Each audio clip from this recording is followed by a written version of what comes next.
We are the Gujarat Technological University.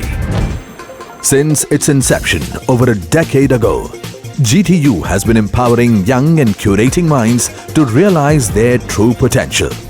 Over 4 lakh inspired students are enrolled with one of the premier academic universities in India. With more than 450 affiliated colleges in its fold operating across 5 zones of the state, GTU, the International Innovative University, your place to move forward.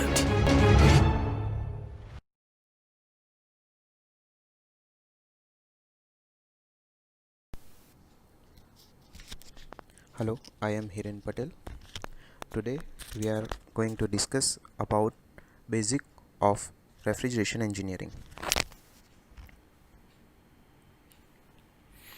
Okay, in basic we will start first with air refrigeration system. Before going to air refrigeration system, I want to discuss with you about basics of refrigeration. So first of all, what is refrigeration? So refrigeration may be defined as the process of removing heat from a substance under controlled condition. Also, refrigeration is to maintain that heat, or we can say the cooling effect at that control condition. So in general, refrigeration is the process of removing heat from a control area and maintaining it at lower temperature than the atmospheric temperature. So the substance used for remove the heat is known as refrigerant. As in previous video we have seen that refrigerant is the important part of refrigeration system. The refrigeration system is also known as cooling system.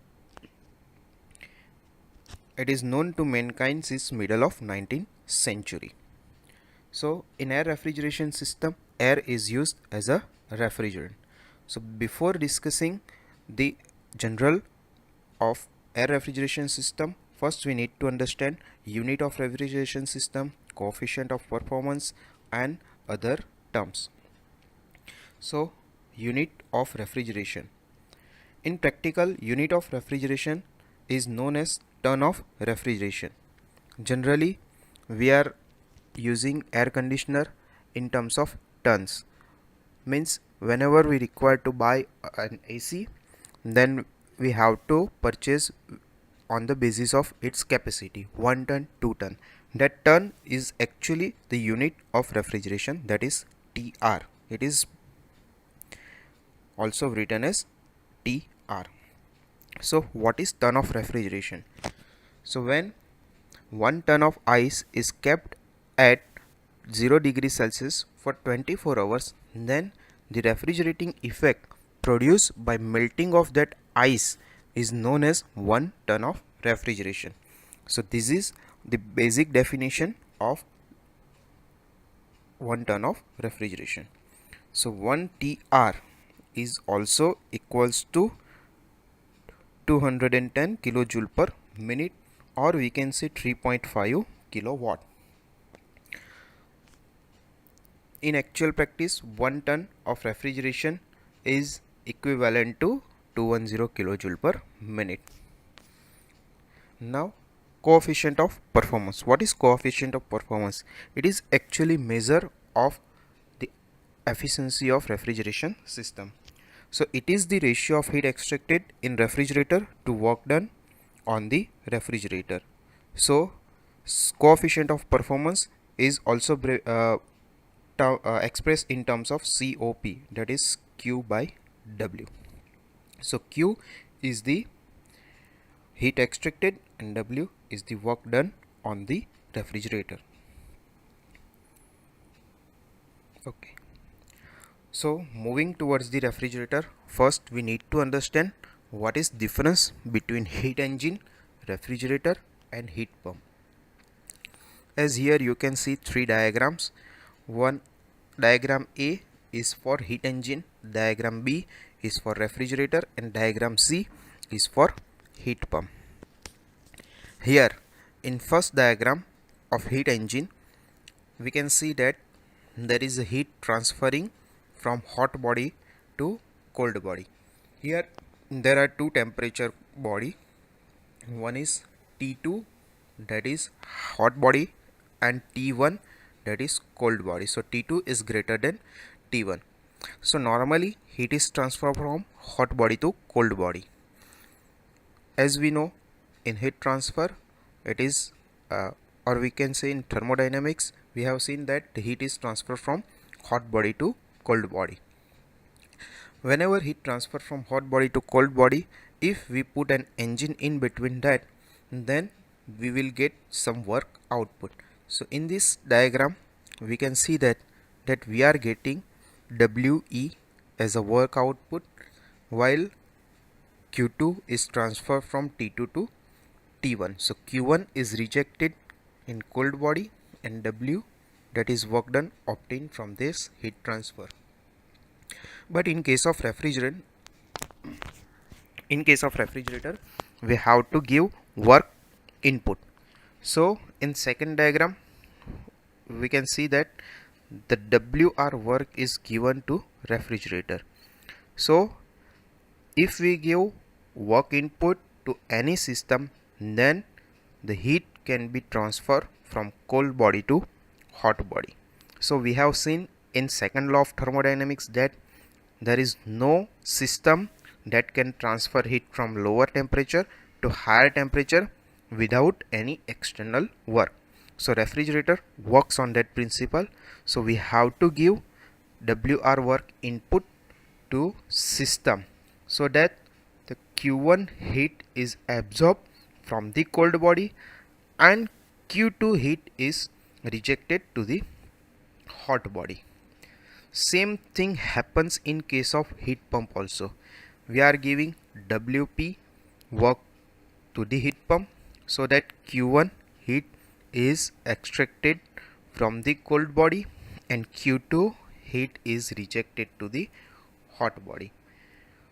But the major difference between refrigerator and heat pump is that in refrigerator only we are concerned with the cold body temperature, so that we have to maintain only T1. It doesn't matter whatever the temperature is T2. But in case of heat pump, T2 is our main concern. We have to maintain T2 whatever will be the T1. So this is the major difference between refrigerator and heat pump. Both are working same, but in refrigerator only we are concerned with the cold body temperature, while in case of heat pump we are concerning with the hot body temperature.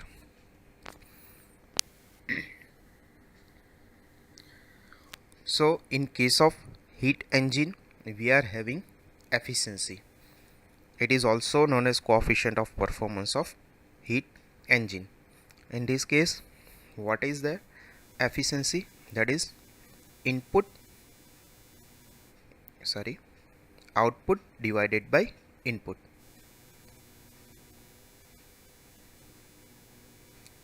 So in case of heat engine we are having WE work output, that is Q2 minus Q1, and Q2 is the heat input, so input is Q2.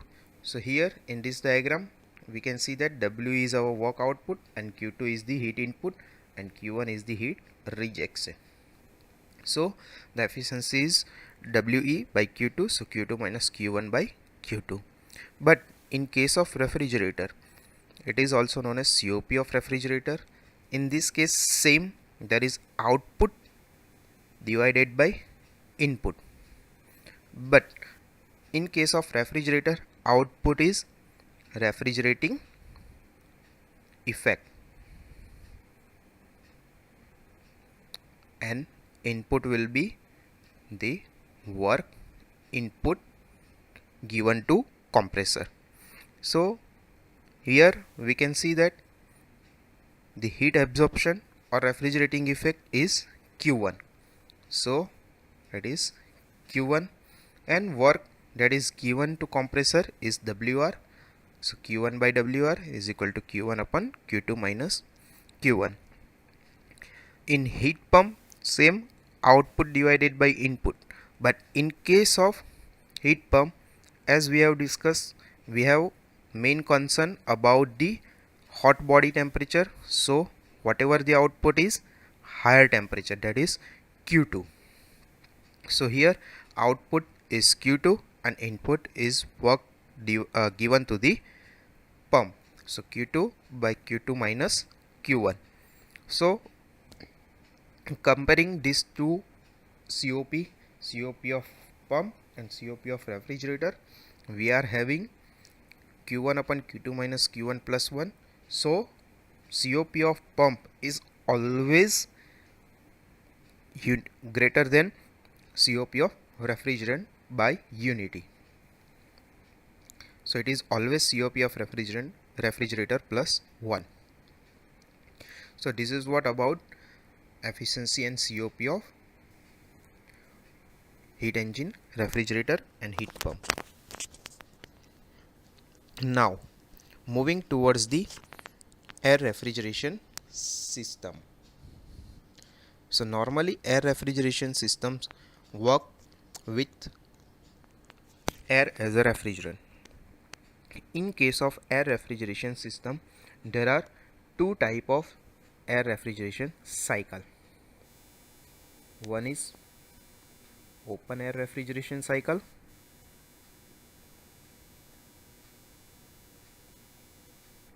and second one is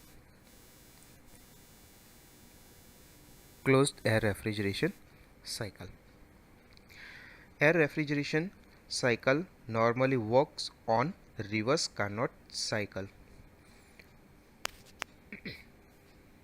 So as we know that for a heat engine or any engine, Carnot cycle is the ideal cycle, but in case of refrigeration cycle, reverse Carnot cycle is the considered as a ideal cycle.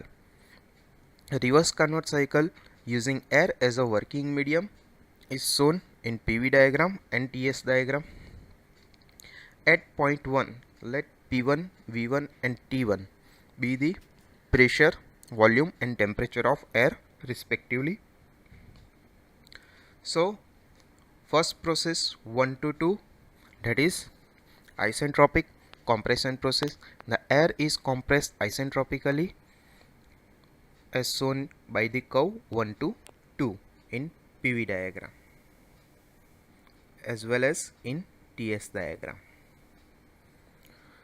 So during this process, pressure of air increases from P1 to P2, specific volume decreases from V1 to V2 and temperature increases from T1 to T2.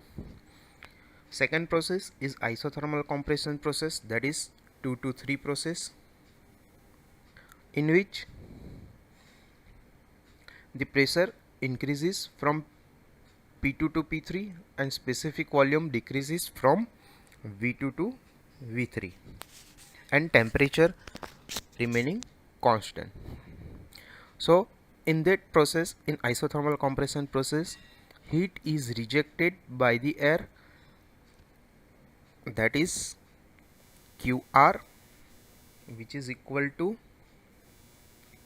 T3 S2 minus S3, which is equal to T2 S2 minus S3, as T3 is equal to T2.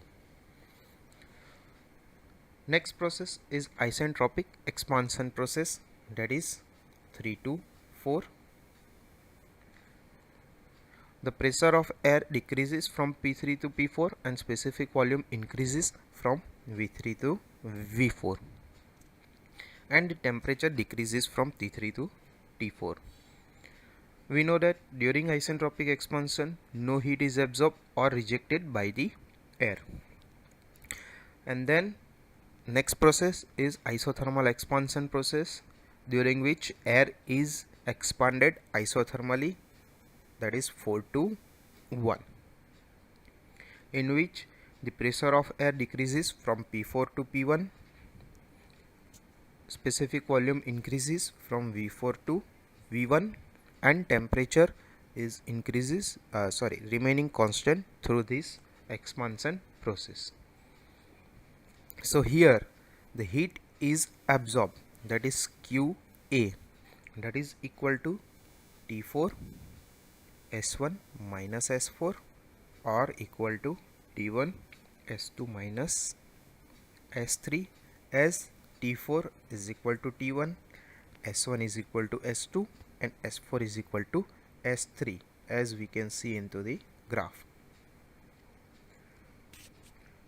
So reverse Carnot cycle is comprised of two isothermal process and two isentropic process. During isothermal process, the heat is transferred in form of only and only latent heat. So only latent heat is transferred. So here that is QA and work done. So what is the work done? So total work done is equal to heat rejected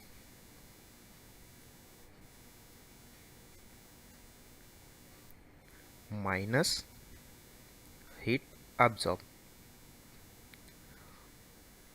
So that is our total work done. So COP of refrigerant can be written as QA, that is heat absorbed, divided by work done. So output divided by input. So WR is equal to QR minus QA, that is heat rejected minus heat absorbed. So COP of R or refrigerator, that is T1 S2 minus S3. From here that is QA, and QR minus QA, that is T2 minus T1 S2 minus S3, that we have obtained here. So if we eliminate S2 minus S3, then we are having T1 upon T2 minus T1. So the COP of refrigerator when working on reverse Carnot cycle, that is T1 upon T2 minus T1. Clear? Okay. Now actual air refrigerator works on Bell-Coleman cycle, or we can say reverse Brayton cycle, or we can say Joule cycle. So this cycle has three names, that is Bell-Coleman cycle, reverse Brayton cycle and Joule cycle. A Bell-Coleman air refrigeration machine was developed by Bell-Coleman and Lightfoot by implanting the Joule's air cycle. It was one of the earliest type of refrigerator which uses in ship for preservation of fish and meat. So figure shows the two diagram of Bell-Coleman refrigerator. One is for open and one is for close. So here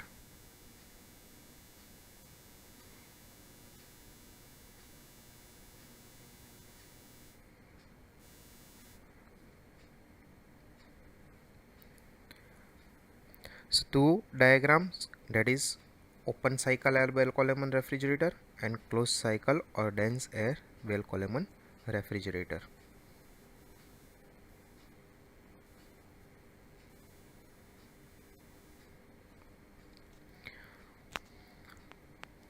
The Bell-Coleman cycle is a modification of reverse Carnot cycle. The cycle is shown on PV and TS diagram as A and B diagram, which is open and close. Here we can see that in open cycle the air is taken from the outside, then compressed in compressor, then after it passes through the cooler where it gets cooled by cooling water, then it passes from the expander where its pressure and temperature get reduced, and then passing from the refrigerator it absorbs the heat and then rejected to the atmosphere. And in case of closed cycle, the same air is recirculated throughout the system. So after passing through refrigerator, it again goes to the compressor and then again cycle repeats itself. So in closed cycle we are using the same air, while in open cycle the air is taken from the outside and it rejected again into the atmosphere. So in case of Bell-Coleman cycle, there are two isentropic process but two isobaric process are there. So we have seen in Carnot cycle there are two isentropic processes and two isothermal processes, but in case of Bell-Coleman cycle there are two isentropic process and two isobaric process. So here 1 to 2 is isentropic compression, 2 to 3 is isobaric heat rejection, 3 to 4 isentropic expansion, and 4 to 1 isobaric heat absorption. So first process, that is 1 to 2 isentropic compression. During this process both the pressure and temperature increases and the specific volume of air decreases. During this process no heat is absorbed or rejected by the air. Second process is constant pressure or isobaric process, that is 2 to 3, during which the warm air from the compressor is passed from the cooler where it is cooled at a constant pressure, that is P2, which is equal to P3, reducing the temperature from T2 to T3. So in this process 2 to 3 heat is rejected, that is QR, and that is equal to Cp T2 minus T3. Next is 3 to 4, that is isentropic expansion, during which the pressure of the air is get reduced, specific volume increases and temperature decreases from T3 to T4. And during this process no heat is absorbed or rejected.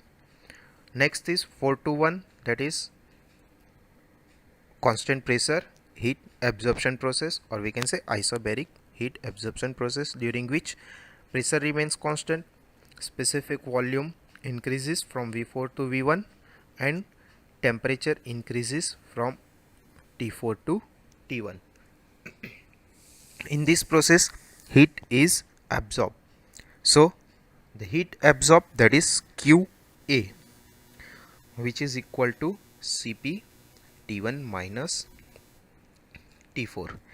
So total work done during this cycle, that is W is equal to heat rejected minus heat absorbed.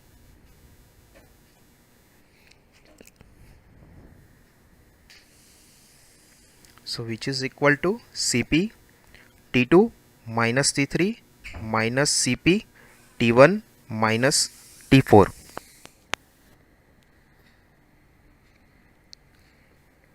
So this is our total work done. So QR is the heat rejected and QA is the heat absorbed, and W is equal to QR minus QA. This is total work done. So COP is heat absorbed divided by work done. So putting the value of heat absorbed and work done, that is Cp T1 minus T4 divided by Cp T2 minus T3 minus Cp T1 minus T4.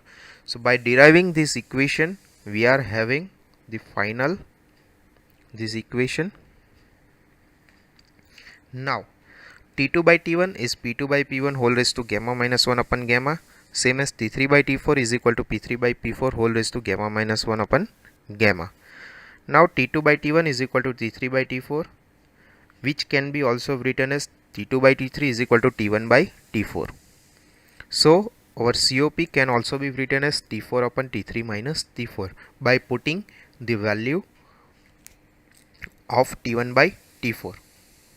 So that is equal to T4 T2 by T3 minus 1 divided by T3 T2 by T3 minus 1 minus T4 T2 by T3 minus 1. So eliminating this T2 by T3 minus 1, we are having T4 upon T3 minus T4. Also, it can also be written as 1 upon T3 by T4 minus 1, that is P3 by P4 whole raised to gamma minus 1 upon gamma, and that P3 is equal to P2 and P4 is equal to P1, so it also be written as P2 by P1 whole raised to gamma minus 1 upon gamma minus 1, and P2 by P3, P1 is our pressure ratio, that also can be written as Rp. So ultimate our COP is 1 upon Rp raised to gamma minus 1 upon gamma minus 1. Again, if we want to find out the compression work, then it can be also be written as WC is equal to n upon n minus 1 P2V2 minus P1V1 when the isentropic process having the value n, and if it is adiabatic then n is equal to 1.4, that is gamma. So if we derive the COP from this point, then we are having COP is equal to T1 minus T4 divided by T2 minus T1 minus T3 minus T4, and if we go, then it is 1 upon Rp raised to gamma minus 1 upon gamma minus